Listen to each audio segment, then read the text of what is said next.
Everybody, Chris and Lumen here, and we are changing some things. A lot of movement last night and this morning, especially after that last video, because she's kind of like giving me the new puzzle, which seems like it might be the last puzzle. Yeah, the way it's explained is like going through the hero's journey. Earns you the tools in which to try and crack the last puzzle. So what I need to do is, but I still need to live. So this is what she said. We need to change how I do things. And I will still offer the same things I always have. You know, the divine energy pendants and the oils and stuff like that.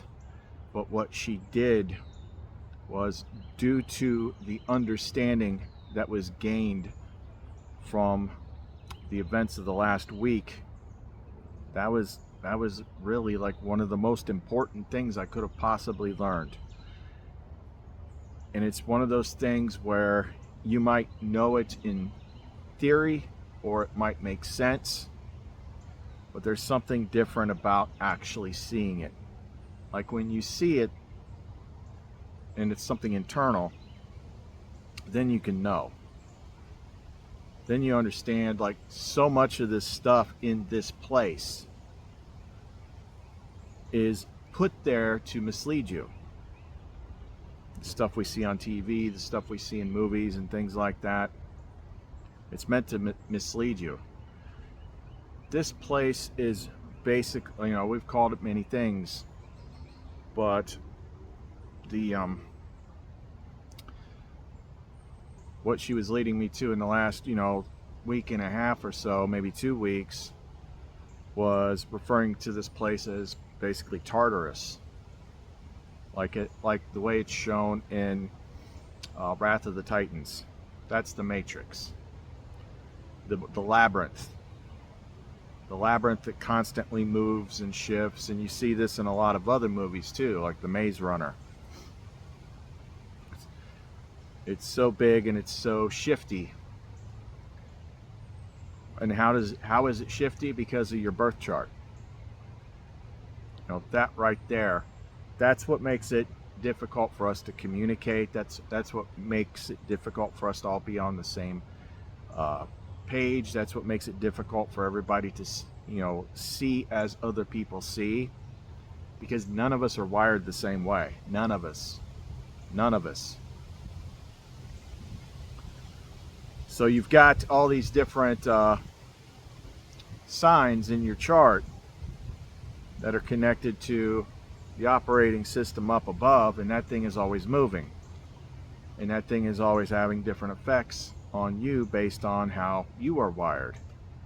So we're sitting here trying to figure this place out, and it's like being in one of those chairs that freaking spin in all freaking directions.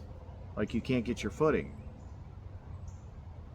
A lot of it became a lot more clear, like I said, when I was talking to my friend Valerie, the astrologer, and she was pointing out, like, you've got all these squares in your chart where you're constantly running into butting heads with Saturn. I'm like, oh, isn't that interesting? Because Saturn's got a lot of associations. But that's also why, people have different gifts. That's why people have different levels of this and that. That's why people have different experiences. And on top of that, we're trying to communicate it to each other through all these different words and names and labels and systems, even though they all eventually boil down to one singular thing.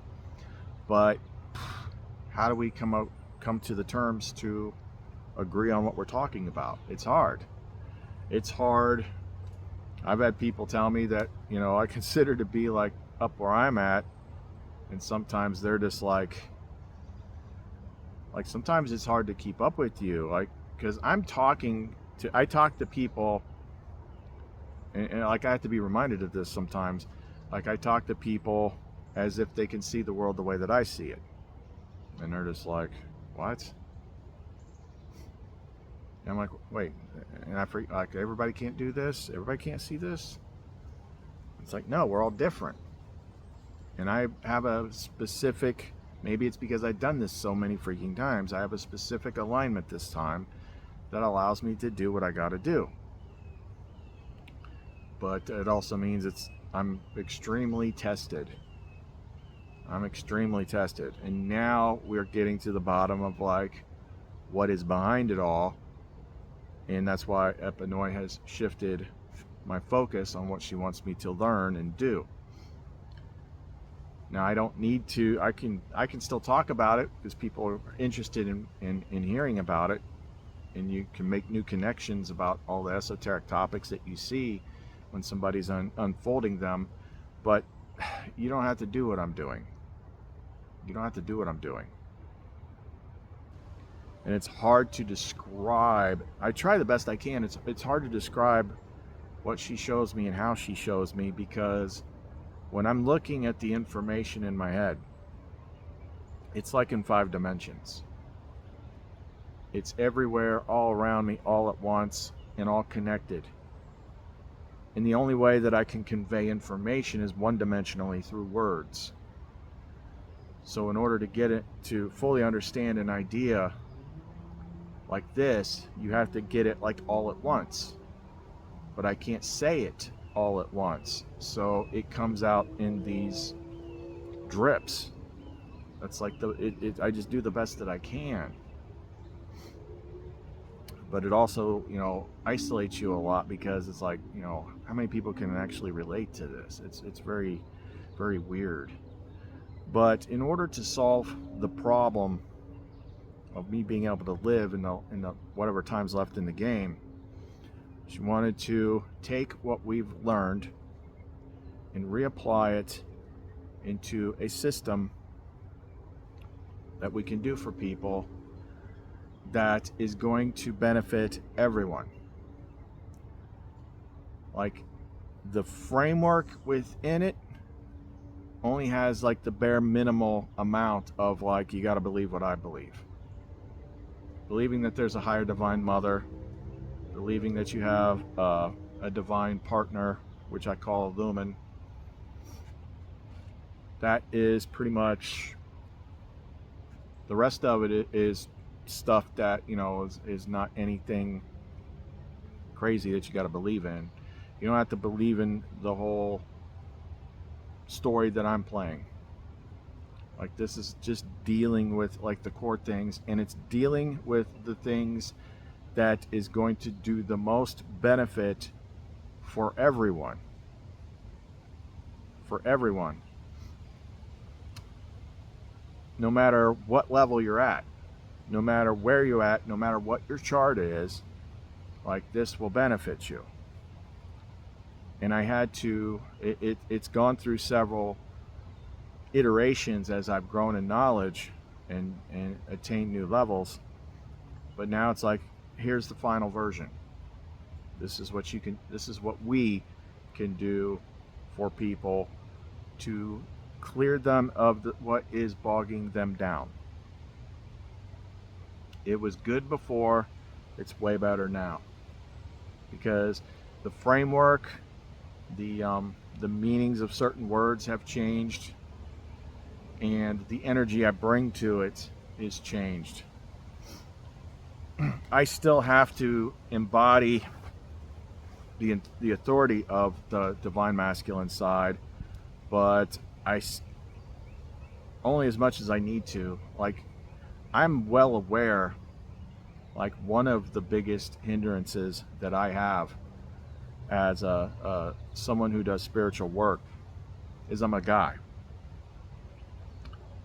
It's just plain and simple. It is what it is. I'm not raging against it, but most people would rather get their spiritual work done by a pretty spiritual lady with a nice voice than some dude that looks like a survivalist or something. Well, she's in there, but she's on the inside. It is what it is. you know, whatever. But fact of the matter is, I got the resume. I went through 7 years of hell to be able to do stuff like this. So when I do these types of sessions, the workable Chris ego that I have like in the moment kind of moves aside as much as possible, and the girls kind of come to the front. Lumen, Epinoia, Sophia, all of them, Divine Mother, they're doing the majority of it. I'm facilitating it. And this understanding of it now, like I can see why, you know, there's so many people out there that are kind of close in their understanding. Some of it kind of like, you know, some of it's got a lot of the same words, but you have to have a certain level of like authority to like really dig out the big stuff. So if we could help people clear all the negative baggage that they're carrying, that they don't even realize that they're carrying, then that is freeing them up to continue on their path, whatever that is. And then they'll be given, then they'll be given tools to help them maintain it. And this could have wide-reaching effects beyond the spiritual that she's just now making me aware of, which I will demonstrate. Yep, I brought it with me. I will demonstrate for you at the end of the video. So if you want to know what the new master restoration system clearing is all about, then don't go away. I've got a river running right into you. I've got a blood trail red in the blue. Something you say or something you do, a taste of the divine. You got my body, flesh and bone, yeah. The sky above me, earth below. Raise me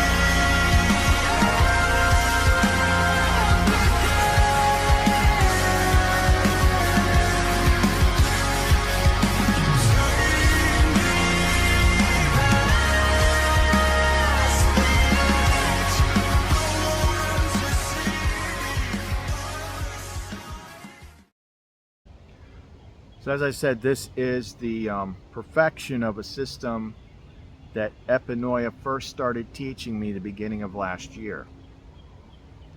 But I was only able to go as far as where I currently was, which was still further than what most people were. But I think over time, because we haven't gotten far enough yet, if people didn't stick with things themselves, you know, there's a tendency to kind of slip back into the old patterns, where this is going to take care of that. So how this works is, you know, we set an appointment for this phone session, and you want to block out about an hour. Might not take the whole hour, but just to be on the safe side, because this is a little more in depth than what we did before. And we'll even like talk to you beforehand so we can get all the Q&A stuff out of the way, and that so you know how to prepare before we do it. Because you're gonna want to set it for a time where you have the best opportunity to be in a quiet place by yourself. If you have AirPods or headset or something so you can be hands-free, that's better. I'm going to basically we're not going to go in like to a trance state, but it almost feels like that. You know, the deeper you go in to doing this stuff, that's how it naturally is. You're focused on where you are in the inner world more than the outer world. And I'm basically, my job is to basically be the mouthpiece for epinoia, and I see what she shows me and describe it in real time. You're listening to me and trying to visualize it yourself, what I'm seeing in real time. We use this trick that she taught us, about a month ago, where I just say, picture in your mind a black screen. Now I'm going to say a sequence of letters and numbers to you. They're going to be yellow, and you're going to see them as I say them. Ready? 3, 3, E, Q, pound sign, G, H, 3, 7. And what that does, because we're linking up through her, is kind of like sets up a clean, clear, secure channel. And what she was explaining at the time she was teaching that is it's somehow similar in nature to like how they do coordinate remote viewing with the coordinates. Anyway, she taught that, and I tested it with my friends that are really tapped in to her, and they all agreed like it made it like way easier, especially if I'm asking them to look at my field, because people with different gifts, I can't do everything. I can't see everything the way other people do. So if I want to like examine my own energy field, I got to get one of my friends to do it.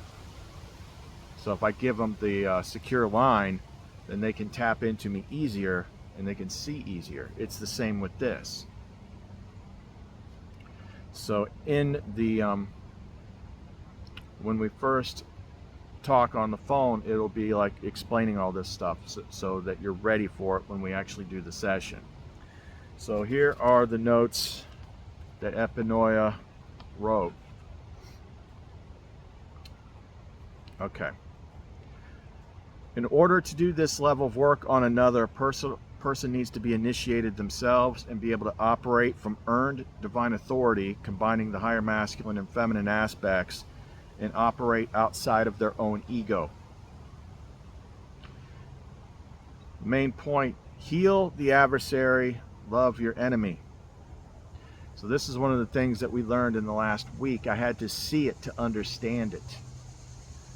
So this kind of like changes the tone of countless previous videos that I've already done of what we call the adversary mind.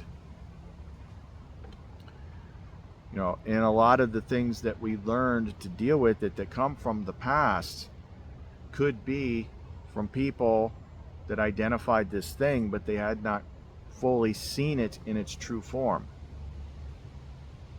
There is no adversary. What we call the adversary is the negative voices in your head that torture you and keep you distracted. There is no adversary. There is only you. You've heard the phrase before, you are your own worst enemy. What seems to oppress you is a percentage of broken and hurt parts of you that have been buried and suppressed, so that over time they have become more toxic. They create the negative thoughts in your mind that are I am and you are statements, such as I am not good enough, I am not pretty enough, you are worthless. So when it gets to, if it's more of a you are instead of an I am, that's a more toxic part. So if and these are parts of you. It's not the devil. These are parts of you that have taken damage throughout your life that have been suppressed, and they're still in your mind, and over time they just become toxic, and they rise up to speak, and you in the current moment perceive it as something that's always screwing with you. And I would never would have understood that had I not seen what I saw that I detailed in previous videos. So if you fight the adversary, which is what we used to do, you are rejecting further parts of you that are already badly rejected.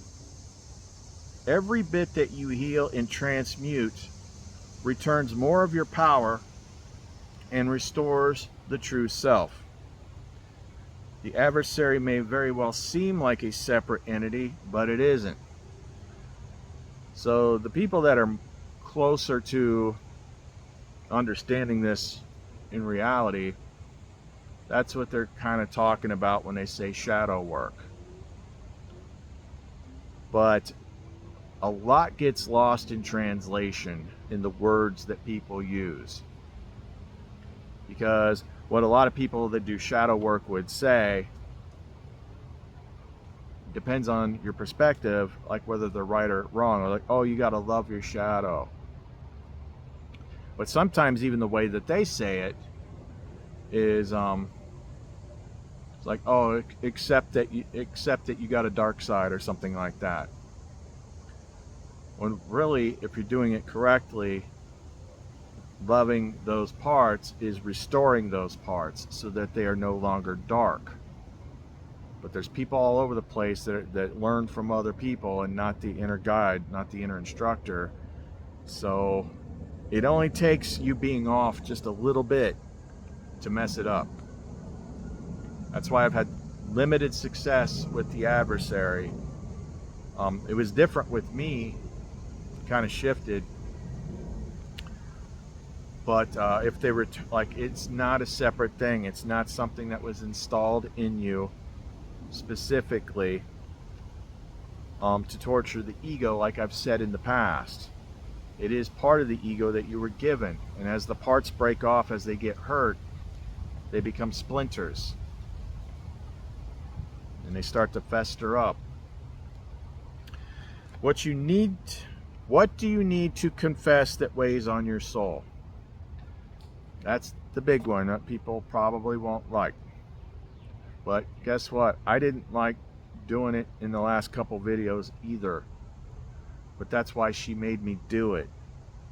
Because it's like confessing it, like getting clear of it, like to yourself, like isn't enough. It's like it's almost like you need to do it so that someone else can tell you it's okay.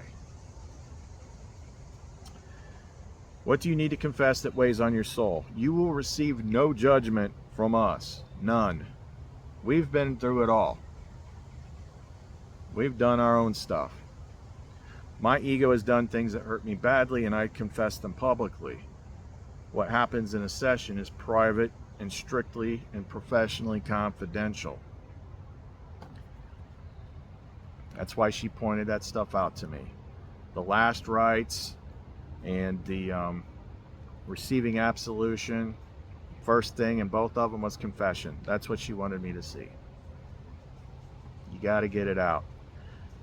We live in this really strange world where everybody acts like they're perfect and they judge everybody else. But ask anybody, like, hey, let me see your phone, go through your browser history. They're like, oh no. Just as a metaphor. Everybody's got skeletons in their closet. You live here. You live here. Okay? Nobody is Jesus Christ here. Big ticket items. This is what we covered in the last couple videos. Abortion, betrayal or adultery, intentionally or unintentionally hurting others, grudges against friends, family, and loved ones, and broken oaths. The stuff that falls under those categories are going to be the biggest issues, the biggest splinters, the biggest wounds, the biggest tumors, the biggest cancers, whatever you want to call it. Like those things are at the root of it. Those are important. You do not want to hide anything if you're going to do this clearing. You want to get free of it. You want to get free of it. And this is a much, much easier way than having to go through 7 years of hell to learn it like I did.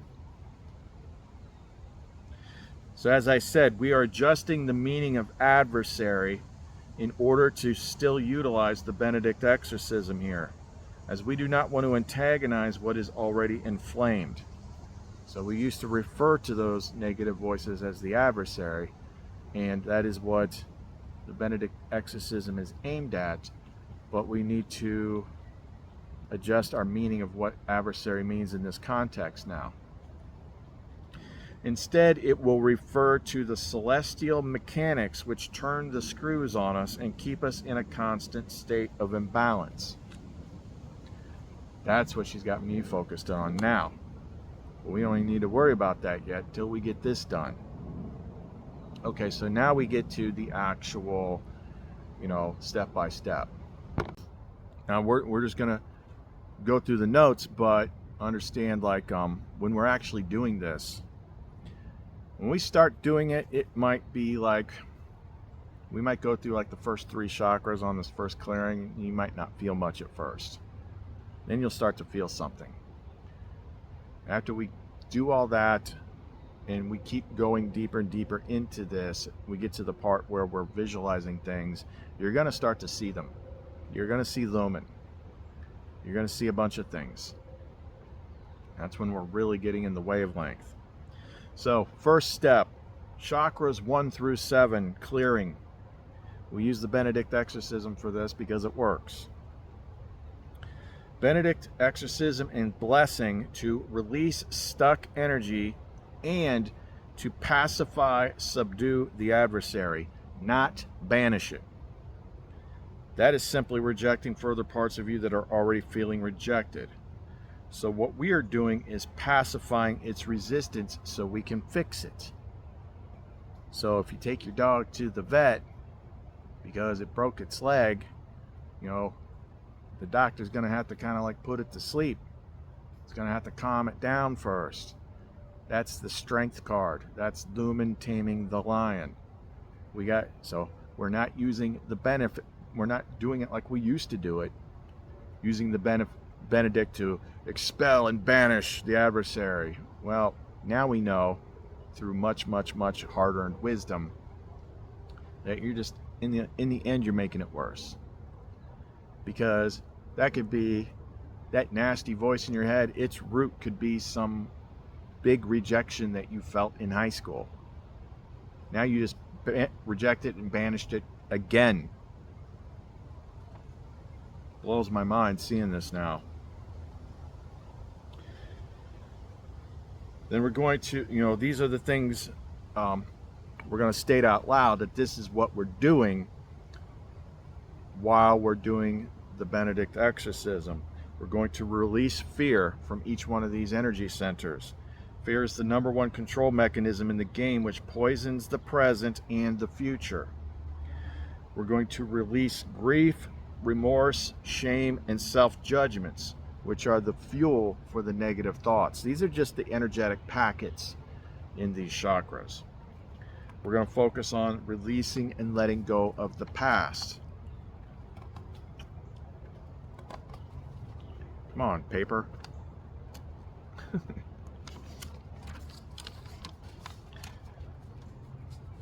So then once we've gone up from chakra 1 up to chakra 7, then we're going to go back through again and do a blessing, consecrating, restoration, and anointing of the chakras. It's just kind of like making holy water, is the way she taught it to me. It's like, think of the chakras like they're water or liquid. They're wells. So if you're making holy water, holy water is just not blessed water. It's exorcised first. Exorcism is purification. You purify, make the slate clean, and then you bless it. So we will do that. Once all that is done, we'll pause for a minute, and then we're going to take you up to where the good stuff is, which is chakra number 8, the soul star chakra, which is right above your head. And it's kind of like, not the Rider-Waite tarot, but in the modern spellcasters tarot, the other one that we use, it's what they're kind of showing you partially in the star card. Enter the white room. I know it this way because the first couple times that we did it, I didn't know what I was going to see. She was leading. So we move into, this is where we start visualizing a lot more. We're going to move into that ball that's sitting above your head, and it's going to be like this white room. Not quite as plain as like the construct in the Matrix movie, but close to it. This is the construct. It's our loading program. We can load anything from clothing to equipment, weapons, training simulations, anything we need. And here you're going to see some stuff. I'm not going to go through every last thing like I'm actually doing it. But this is where you're basically going to see a pillar that's got this large cup on it. It looks like a grail. And that's where you're going to see me, see Lumen, or whoever determines like they need to be the one to do it. It could be Epinoia. It could be Sophia. But I am there to basically be kind of like the translator, the mouthpiece, the facilitator. And you're going to be working directly with her, standing in front of you. And I will explain how all this works, like if we actually do the session. But there's going to be a process in which you are going to surrender to her emotional traumas and anything like you need to confess to get rid of it. If you don't, you're not going to get rid of it. So anything that is grief, shame, remorse, and self-judgment based. We used to do this silently, which was like, I don't need to hear it. But what she's telling me now is like, it will work best if you actually do it out loud. And that's partially why she wanted me to tell my story on the channel, because I didn't want to do that. But that was also how I fixed it. That was the part that I couldn't fix all this time. How did I fix it? She had me confess it. So what works for me will work for you. And also, so it's kind of like, well, I've already aired my dirty laundry. Like, look, I'm from a perspective of, I know how this place works. I know how screwed up it is. I know how many ways that you can be manipulated that you don't even freaking understand, especially the first half of your life before your spiritual awakening. I don't feel like anybody can be blamed for anything that they did before their spiritual awakening. That wasn't you. That was a freaking ego, and the ego is programmable by the world. So you got to cut yourself some slack on this. The next one is surrender your body of knowledge, everything you think you know. And this is so your instructor, Epinoia, who you're going to gain a much bigger connection to, can teach you truth, and you can be unbound by whatever false knowledge that the world taught you, which is a lie. As long as that is in your system, you're going to be bound by it, and you won't be able to see more. So if you let go of everything that you think you know and open up to the spirit of truth to be your instructor, then she, not me, can teach you what you need to know and what you need to see. Surrender attachment to your given identity, which would be your original ego, the name on your birth certificate and your driver's license. And this is to free you up to become, keyword, your authentic self, your true self.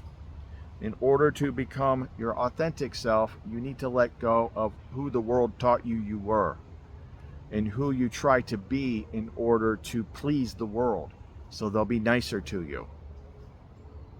That's one of the biggest traps that people get into, why they remain unhappy, is because they do not feel free to be their authentic self. They have to pretend to like things that they don't in order to fit in and be accepted by the crowd, which will forever keep you a slave and keep you suffering on the inside.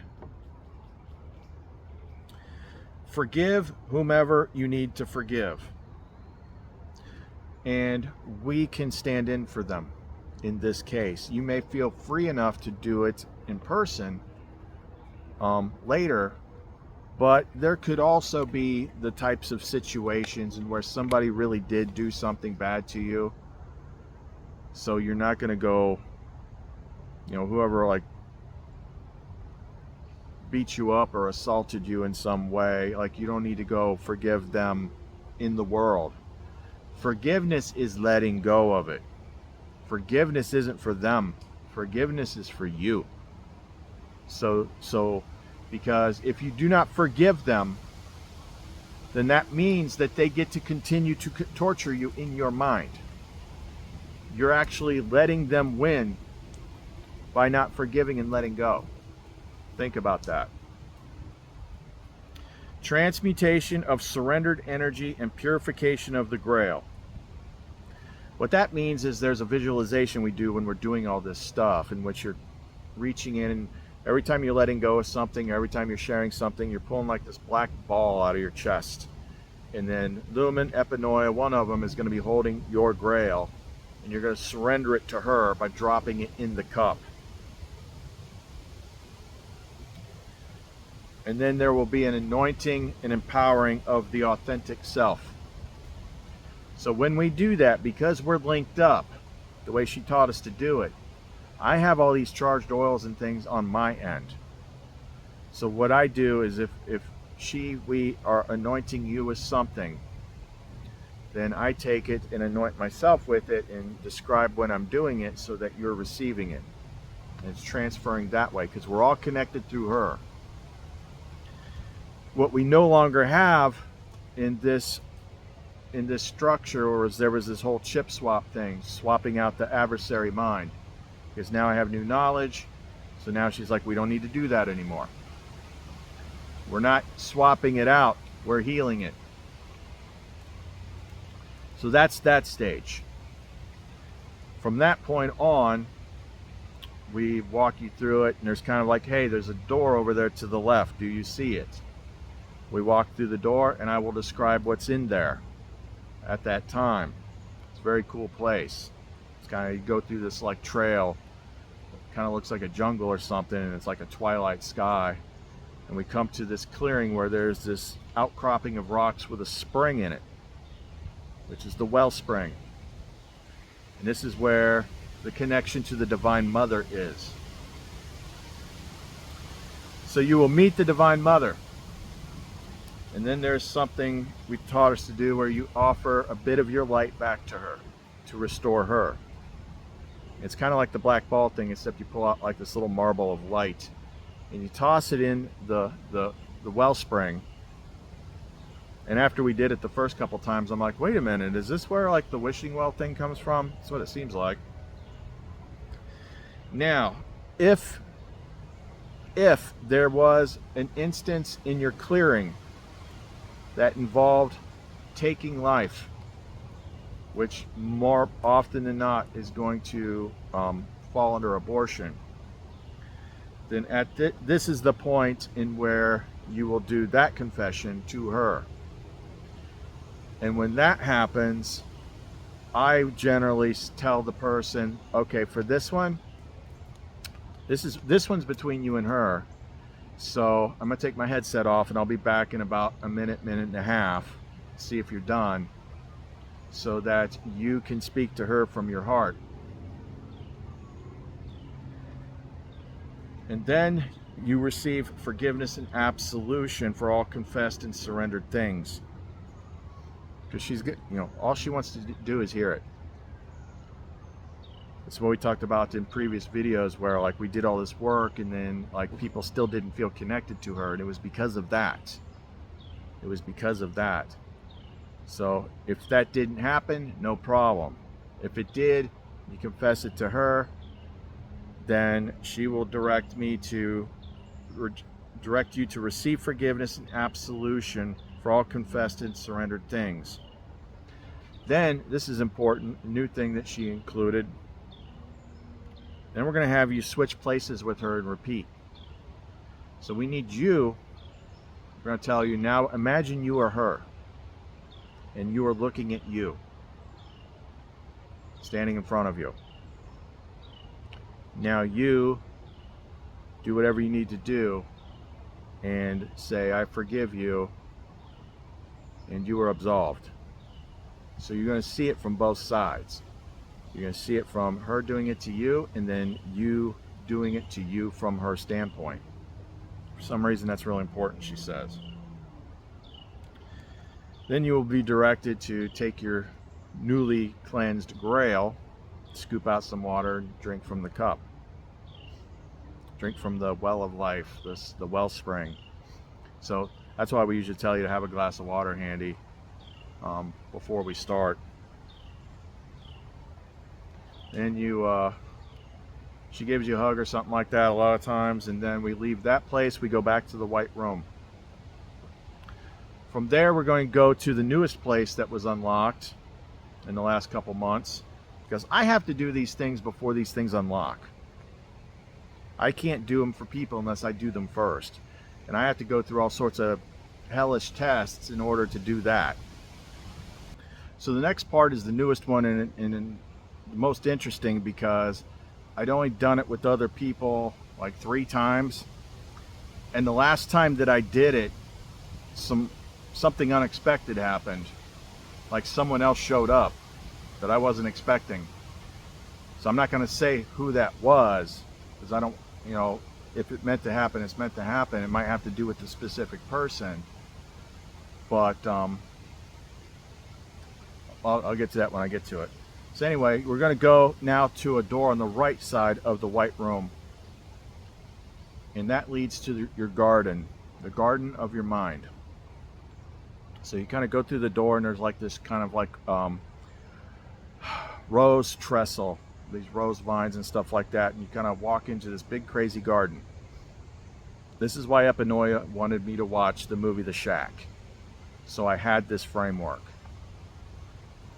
And she was in that movie too. I'm like, oh my God, that is definitely her. That is totally her. Of course, she was calling herself Wisdom there. So Epinoia and Sophia can be kind of interchangeable. But anyway. So you go in there, and there's this big crazy garden. It's beautiful, but it's kind of messy. It's just everything's growing wild in there. There's weeds mixed in with the flowers and all that stuff. We go a little ways to this big tree that's in the center of the garden. Now this is the point where I usually say, okay, now do you see anybody standing by the tree? Because what you are eventually going to see is your lumen. But when I did it with someone else, first time I said it, and she described who she saw, I'm like, wait, what? And I'm like, wait, let me tap back in here. I'm like, what's he doing here? Like I haven't even told you about him yet. So there was like some extra characters that came in to witness the ceremony, so to speak. But you'll probably see like a pretty girl with kind of a tattered dress standing by the tree. That's your lumen. Where are we at here? So what I am going to do here is put my hand on the ground and do the Benedict exorcism as a consecration method of the ground, of the soil, of the garden. And then this part here, we haven't written yet. We haven't got that far yet. But we're going to do this repeat after me joint blessing, consecration, restoration of virginity, and anointing of your lumen, because the lumen is synonymous with your garden. So I'm going to like say a part, and then you're going to repeat it. I'm going to say a part, and you're going to repeat it. I'm going to say a part, and you're going to repeat it. And then we're going to consecrate her and anoint and restore her. And then you should see her clothes and appearance change to go like pure white. And then we will do this real simple, like, you're just visualizing it, planting new seeds in this new garden, seeds of faith, hope, love, strength, and knowledge. So we're going to plant new seeds in this garden. We just consecrated it so the weeds can die.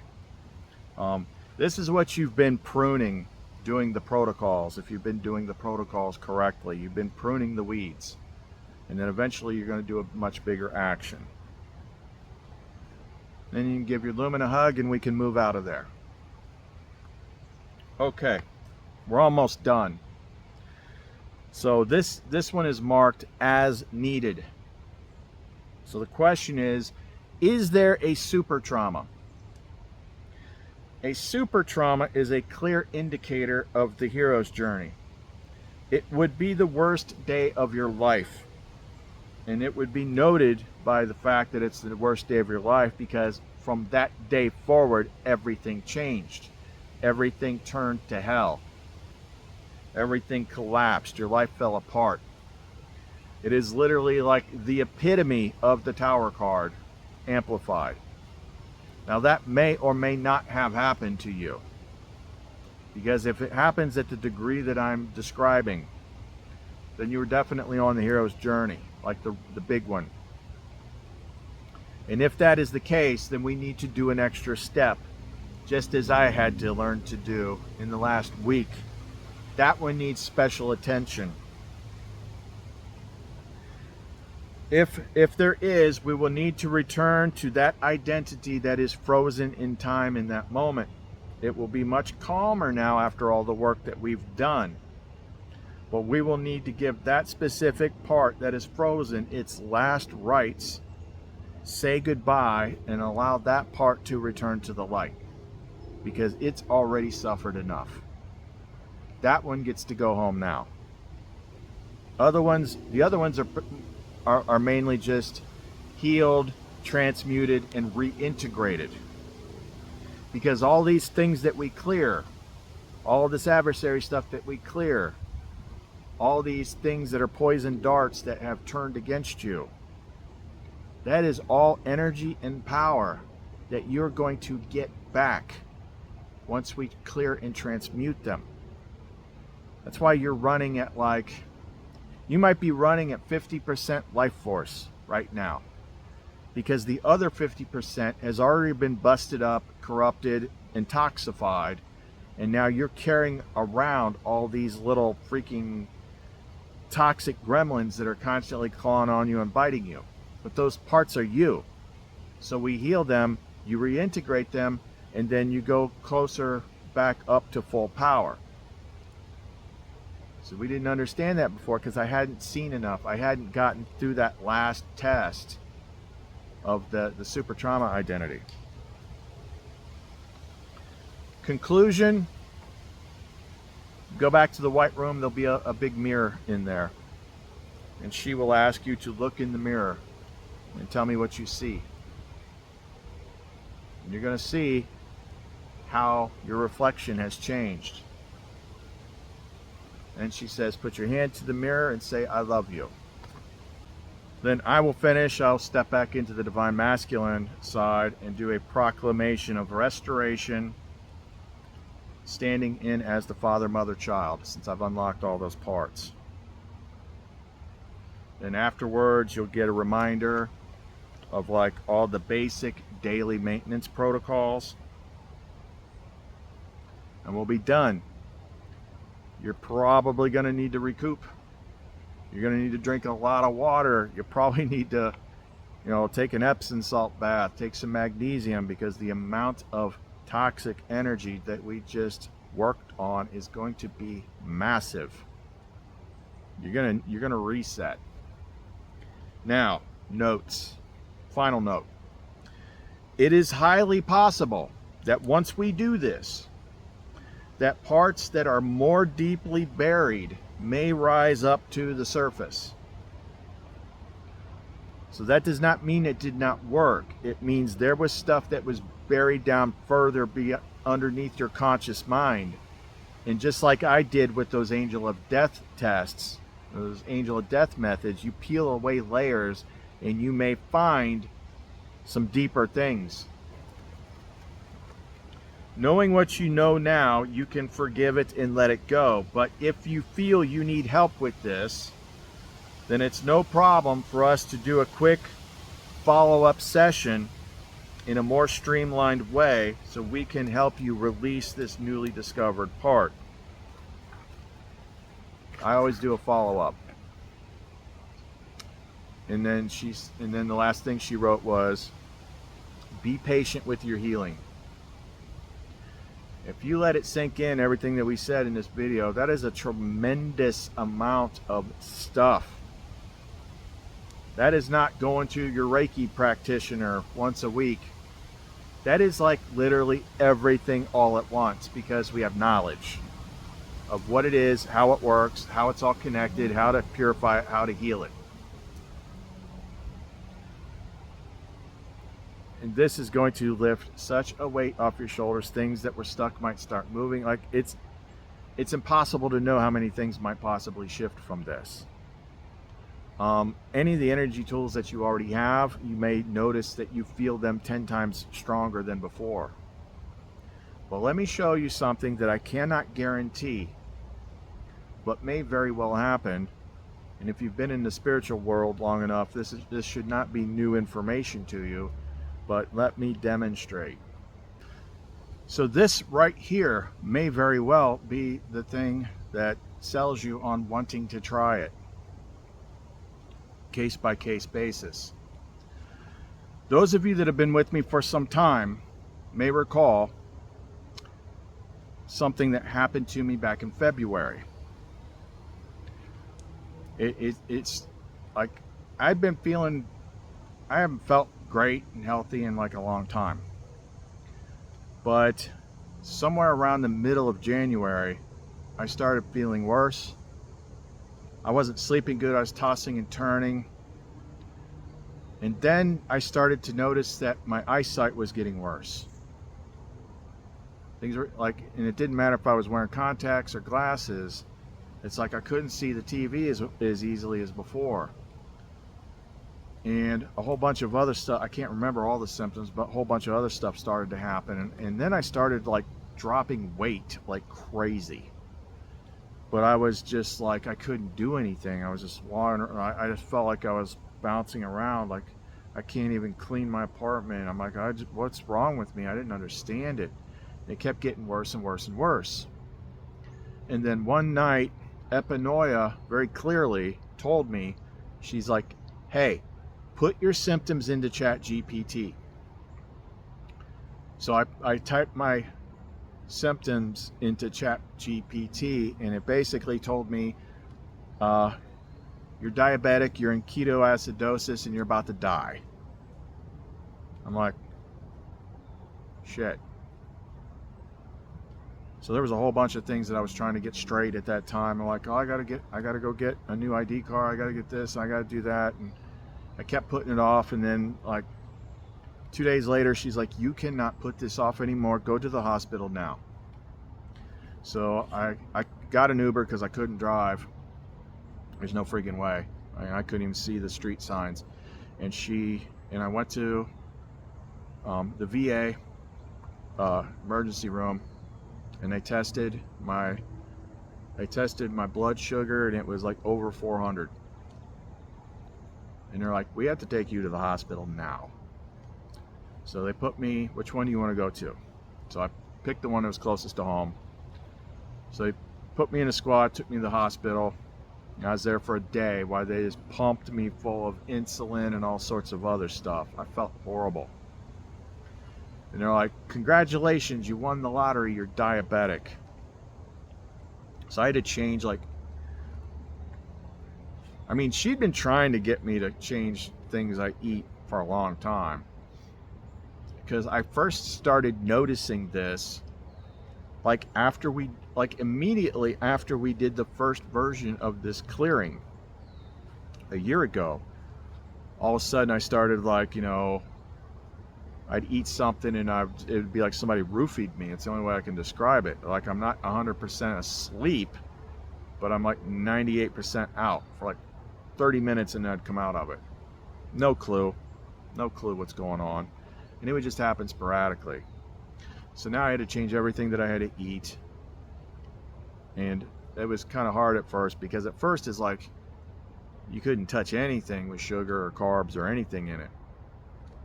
Like I was frying hamburgers and with eggs and eating meat and eggs like constantly. And just, it sucked.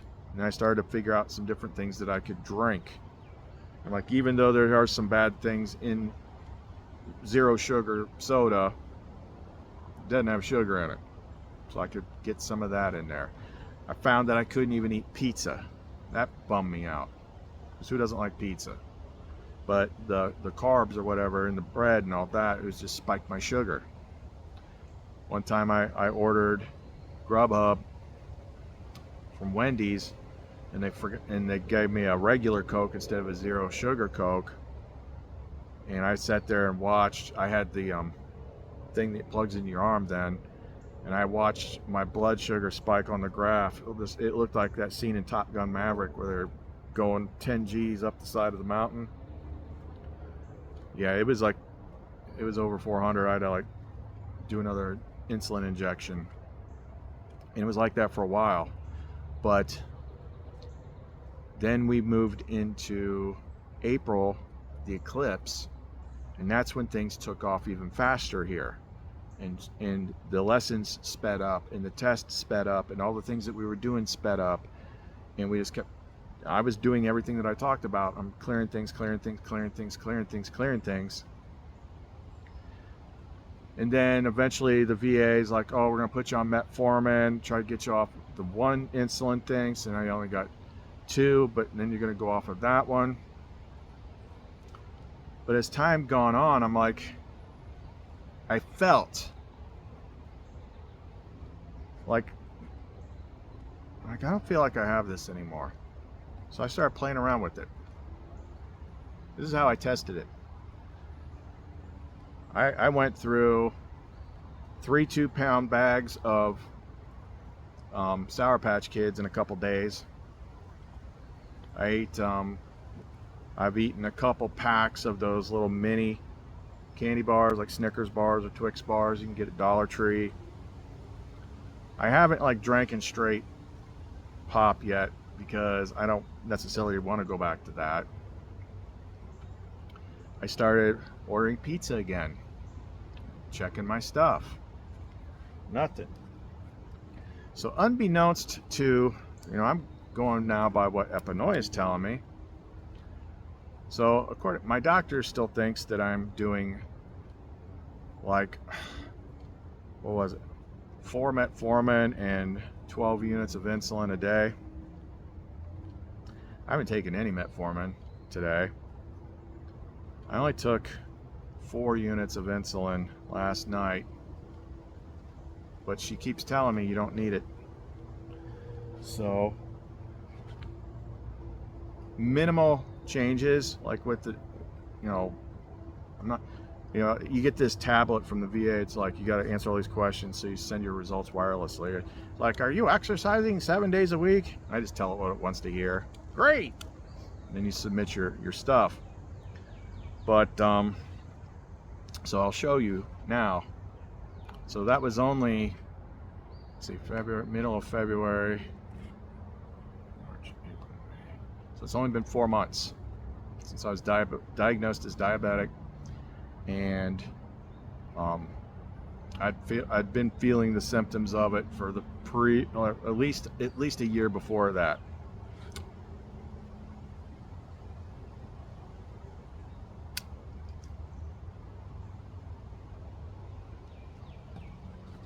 So it's a blood glucose meter.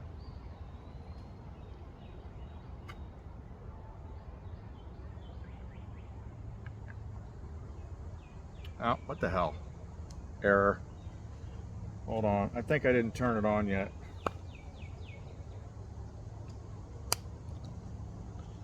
Great. Now I gotta do it again.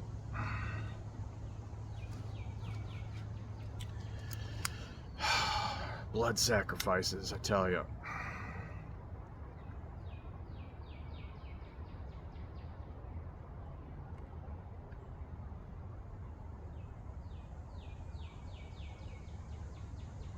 By comparison, my 16-year-old daughter, I tested her the other day, was 88.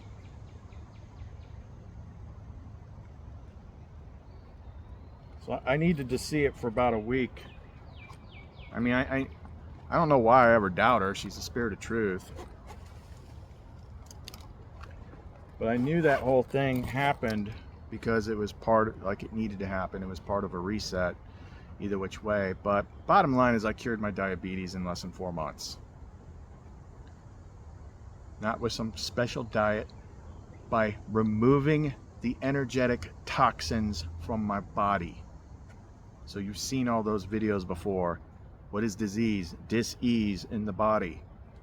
It's all the bound up negative energy and stuff like that, and the effects that it has on the body. So what we got to see in real time with everything, now that we'd gone through, so that 4-month period was like the most sped up, advanced period of learning from her that we've ever done on this channel. Like, I can literally, like, the highest I ever see my blood sugar go now is like 130, which, you know, if you got a physical, went to the doctor and you pulled a 130, they'd be like, high five, man, you must be like some fitness guru. Be 130 at age 51. She's like, that's what happened. You cleared all this toxic stuff from your soul, from your body, from your energy, you know, stuff that's being held in your energy field. And that symptom of that, the diabetes, immediately reversed. Because the whole time I was like, I don't feel like I have diabetes. I mean, clearly I can see that I do based on the blood tests and all that stuff, and watching the earlier stages of it. You know, I eat sugar, I eat carbs, sugar spikes. I saw it happen. But it doesn't do that anymore. Why? Because it's been corrected. Like that thing that I cleared last week was freaking huge. But even then, like, we were already done enough to where, like, whatever had triggered it, all the stuff that I was still carrying that I hadn't figured out how to root out yet, well, now it's gone, and the imbalance in my body immediately corrected itself. So now I'm testing my sugar all the time and making sure I send it in there, because I know that they're watching. They're like, oh, you're doing great, we're going to go ahead and reduce your thing. And I'm going to get to tell them, like, yeah, I already did that. I'm not on anything. I trust her more than I trust you.